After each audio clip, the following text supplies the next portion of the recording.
சுவாமியே சரணமையப்பா. சபரிமலை யாத்திரையிலே பெரிய பாதை என்பது மிக மிக சிறப்பிற்குரிய விஷயம். அவ்வாறு எரிமேலியில் ஆரம்பித்து சன்னிதானம் வரை நாம் பயணம் செல்லும் பொழுது ஐயனுடைய பூதகணங்கள் பக்தர்களுக்கு காவலாக வருகிறார்கள்.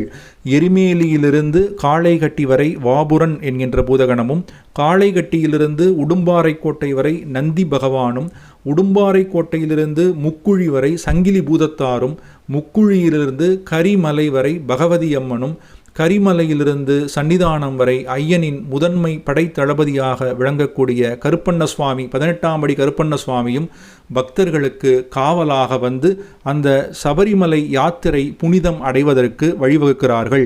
இந்த அத்தனை பூதங்கடங்களும் பக்தர்களுக்கு காவலாக வந்து சன்னிதானத்திலே 18ஆம் படி ஏற்றி அந்த ஐயனின் தரிசனத்தை பெற்றுக் கொடுத்து அந்த ஐயப்பன்மார்களை வாழ வைக்கின்றார்கள் என்பதே உண்மை.